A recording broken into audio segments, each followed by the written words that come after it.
ইরানের সর্বোচ্চ ধর্মীয় নেতা খামেনির জানাজা ও কফিনে শ্রদ্ধা জানাতে বিভিন্ন দেশের প্রতিনিধিদেরকে বিভিন্ন আয়াত দ্বারা একটি মেসেজ দেওয়া হয়েছে। সারা বিশ্বে এই আয়াতের তেলাওয়াত নিয়ে আলোচনা চলছে যে কার ভাগ্যে কোন আয়াত পড়েছে, কোন দেশের জন্য কোন আয়াত সেখানে ইরানিরা পড়েছে, এটার জন্য সূক্ষ্ম একটা মেসেজ তারা দিয়েছে। যেমন বাংলাদেশ থেকে যে প্রতিনিধি গিয়েছিল, আমাদের স্পিকার মেজর অবসরপ্রাপ্ত হাফিজ সাহেবের নেতৃত্বে তারা যখন আয়াতুল্লাহ খামেনির কফিনে শ্রদ্ধা জানাতে গিয়েছিলেন, তখন সূরা আহজাবের একটা আয়াত শোনানো হলো, যেখানে বলা হচ্ছে যে মিনাল মুমিনিনা রিজালুন সাদাকু মা আহাদুল্লাহ আলাইহি ফামিনহুম মান কাদা নাহবু ওয়া মিনহুম মান ইয়ানতাজির ওয়া মা বাদদালু তাবদীলা। যে মোমেনদের মধ্যে কতক তারা আল্লাহর সঙ্গে ওয়াদা পূর্ণ করেছে এবং সেই অনুযায়ী তারা শহীদ হয়েছে, এবং আরও কতক তারা আল্লাহর ওয়াদার জন্য, ওয়াদা পূর্ণ করার জন্য অপেক্ষায় আছে এবং তাদের হৃদয়ে কোনো পরিবর্তন হয় নাই। তার মানে বাংলাদেশের ভাগ্যে যে আয়াতটা পড়েছে ভালোই প্রশংসামূলক, যে আমাদের দেশকে ইঙ্গিত করে, জানি না তারা এটাকে কী বহন করেছে, তাদের সহযোগিতার ক্ষেত্রে না আমাদের দেশের জুলাই শহীদদেরকে স্মরণ করেছে, এটা আমি আসলে জানি না।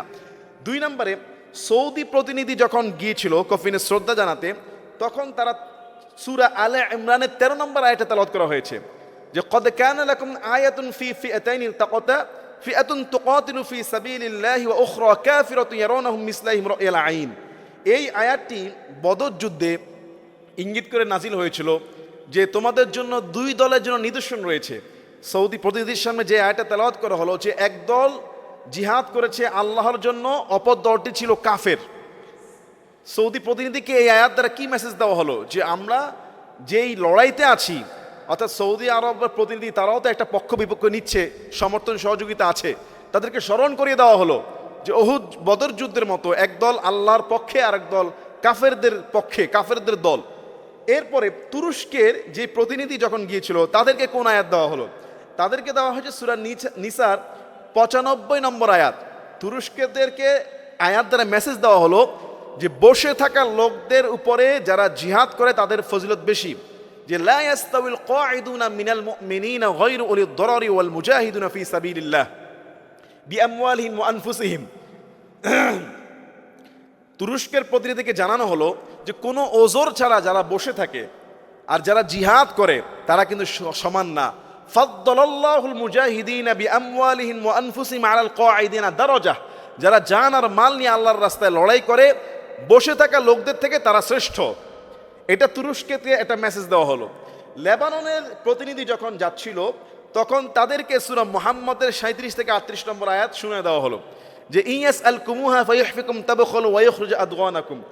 তিনি যদি তোমাদের কাছে কোনো কিছু চাইতেন চাপ দিয়ে, তোমরা কৃপণতা করতে। মানে লেবাননকে একটা নেগেটিভ মেসেজ দেওয়া হলো, তুরস্ককে একটা নেগেটিভ মেসেজ দেওয়া হলো যে সাহায্যের জন্য তোমরা কৃপণতা করতে। কিন্তু সেই লেবাননেরই আরেকটা গোষ্ঠী যখন তারা যাচ্ছিল, হেজবুল্লাহ, তাদেরকে প্রশংসাসূচক আয়াত শোনানো হলো সূরা আলে ইমরানের 139 নম্বর আয়াত, যে তাদেরকে বোঝানো হলো যে তোমরা দুর্বল হও না, তোমরা দুঃখ করো না। ওয়ালা তাহিনু ওয়ালা তাহজানু ওয়া আনতুমুল আ'লাউনা ইন কুনতুম মুমিনিন। তোমরাই বিজয়ী হবা, যদি তোমরাই শ্রেষ্ঠ, তোমরাই বিজয়ী হবা, তোমরা দুঃখ করো না। এই যে লেবাননের আরেকটা গোষ্ঠী, তাদেরকে প্রশংসা করা হলো। পাশাপাশি আরও প্রশংসাসূচক আয়াত তেলাওয়াত করা হয়েছে ইয়েমেনের যখন বাহিনী, হুতি বাহিনী যখন যাচ্ছিল তখন প্রশংসাসূচক আয়াত তেলাওয়াত করা হলো সূরা আলে ইমরানের 146 নম্বর আয়াত, ফামা ওয়াহানু লিমা আসাবাহুম ফি সাবিলিল্লাহ। যখন তোমাদের উপরে আল্লাহর রাস্তায় কোনো মুসিবত পতিত হয়, ওমা দাফু ওয়া মাস্তাকানু আল্লাহু ইউহিব্বুস সাবিরিন। তোমরা হীনবল হওনি, দুর্বল হওনি, নতি স্বীকার করনি। অর্থাৎ ইয়েমেনের প্রতিনিধির উপরে তাদেরকে প্রশংসা করা হলো যে শত বাধার বিপত্তেও তোমরা দুর্বল হও নাই, তোমরা নতি স্বীকার করো নাই, তোমরা গর্জে ছিলা। আর সর্বশেষ কাতার সরকারের প্রতিনিধি যখন যাচ্ছিল তাদেরকে ক্ষমা, সূরা আলে ইমরানের 152 নম্বর শেষের আয়াত শোনানো হলো, তাদের জন্য ক্ষমা, দোয়া, কারণ তারা তো মধ্যস্থকারী, এই জন্য হয়তো তাদের জন্য ক্ষমা করার, মুমিনদের প্রতি যে অনুগ্রহশীল, এই সম্পর্কে শোনানো হয়েছে। দেখেন মধ্যপ্রাচ্যের যেই পলিসি আমরা কিন্তু বুঝছি না। আপনি দেখেন মধ্যপ্রাচ্য যখন ইরানের সাথে আশেপাশের দেশগুলো আপনার যুদ্ধ চলছিল, মধ্যপ্রাচ্যের দেশগুলো কিন্তু ইরানের শত্রু বাহিনীদেরকে ঘাটে দিয়েছিল। ইরান বাধ্য হয়ে সেসব দেশে আক্রমণও চালিয়েছে। আবার মধ্যপ্রাচ্যের দেশগুলো খামেনির শ্রদ্ধায় অংশ নিয়েছে। ইউরোপ বা আমেরিকার কারো কিন্তু এখানে আসে নাই। মানে এখনো মধ্যপ্রাচ্য পরিপূর্ণভাবে ইরানের বিরোধিতাও করছে না, আবার তাদেরকে সহযোগিতাও করছে না। একইভাবে তুরস্ক সহযোগিতা করছে তো করছে না। পাশাপাশি বাংলাদেশের ক্ষেত্রে এই আয়াতের কি মেসেজ দেওয়া হয়েছে আল্লাহ তাআলাই ভালো জানেন, কারণ তাদের সাথে তো আমাদের অনেক দূরত্ব, আর আমাদের তেমন কূটনৈতিক পাওয়ারও নাই। হয়তো আমাদের দেশের অভ্যন্তরীণ বিষয় হতে পারে এই আয়াতটা। তো সব কিছু মিলিয়ে কার ভাগে কোন আয়াত পড়েছে এইটা নিয়ে কিন্তু একটা সারা পৃথিবীতে এখন আলোচনা চলছে। এবং ইরানের এই যে কূটনৈতিক যে মেসেজ কোরআনের আয়াত দ্বারা, কিছুদিন আগে আমরা দেখেছি তারা ওয়ার্ল্ড কাপের ড্রেসিং রুমে, যুক্তরাষ্ট্রের ড্রেসিং রুমে একটা চিঠি লিখে চলে গেছে, সেখানেও একটা বিশ্বকে বার্তা দিয়েছে।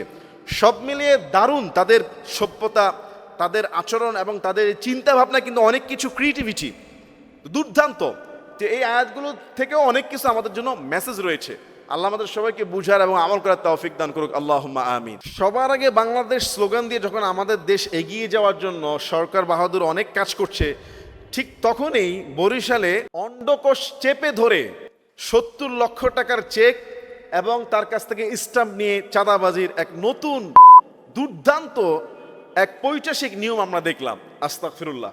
দেখেন, আপনি চিন্তা করেন, উনি একটা বিল্ডার্স কোম্পানির এমডি, উনার অফিসে মব সৃষ্টি করে যেভাবে উনার অন্ডকোষে চেপে ধরে উনি বলছে যে আমার দম বন্ধ হয়ে যাওয়ার মতো অবস্থা, জীবন বাঁচানোর জন্য তিনি ব্ল্যাঙ্ক চেক দিলেন, চেকের মধ্যে সই করলেন, 70 লক্ষ টাকা চেক দিলেন এবং আপনার বিভিন্ন রকমের স্ট্যাম্পে সাইন করে দিলেন। তার মধ্যে আবার মিথ্যা মামলা। আমাদের দেশে যখন আমাদের সরকার বাহাদুর সবার আগে বাংলাদেশ স্লোগান দিয়ে দেশকে এগিয়ে নেওয়ার জন্য চেষ্টা করছেন, আপনারা শুনবেন যে মাননীয় প্রধানমন্ত্রী তিনি বলেছেন এখন থেকে সরকারি কোনো প্রতিষ্ঠানের পোস্টার ব্যানারে প্রধানমন্ত্রীর ছবি থাকবে না, ওই প্রোগ্রামের মূল আলোচ্য বিষয়কে ফোকাস করতে হবে। এবং প্রাইম মিনিস্টার কিছুদিন আগে মালয়েশিয়া এবং চীন সফর করেছেন, অতীতের সমস্ত নজিরকে ভঙ্গ করে দিয়ে ছোট্ট একটা টিম নিয়ে গেছেন, যেখানে আগের সরকারগুলো পিকনিক মুডে 200-250 নিয়ে বিশাল বিমান বহর করে রাষ্ট্রের হাজার কোটি টাকা খরচ করে এভাবে তারা সফর করতো। সেখানে প্রাইম মিনিস্টার মাত্র 30-35 জন গুরুত্বপূর্ণ প্রয়োজনীয় ব্যক্তিদেরকে নিয়ে সফর করেছেন রাষ্ট্রের খরচ কমানোর জন্য। ইভেন বাজেট পরবর্তী যে ডিনার অনুষ্ঠান হয় সেখানে 90 লক্ষ টাকা তিনি সেভ করেছেন ডিনার অনুষ্ঠান বাদ দিয়ে। সেখানে আমাদের দেশে যদি চাঁদাবাজি, দুর্নীতি এগুলো যদি বন্ধ করা না যায়, এদেশের মুসলমানদের হক, রাষ্ট্রের নাগরিকদের হক, তাদের যে খেদমত প্রপারলি কোনোদিনও হবে না। আমার কথা হলো ভাই, আপনি চাঁদাবাজি করছেন না, আপনার পাওনা নিচ্ছে সেটা বড় কথা না, যদি তার সঙ্গে সমস্যা থাকে সেটা আইন আছে, আদালত আছে। এভাবে একটা মানুষের উপরে মব সৃষ্টি করে তার বিশেষ অঙ্গে এভাবে জোরে হেনস্থা করে তার কাছ থেকে জোর করে এটা টাকা নেওয়া, এটা জুলুমের শিকারে সন্ত্রাসী। এগুলি দৃষ্টান্তমূলক শাস্তি না হলে আমাদের এদেশের মানুষ স্বাধীনভাবে ব্যবসা বাণিজ্য করতে পারবে না, মানুষের হক প্রতিষ্ঠা হবে না। আল্লাহ বুঝার তৌফিক দান করুক, আল্লাহুম্মা আমিন।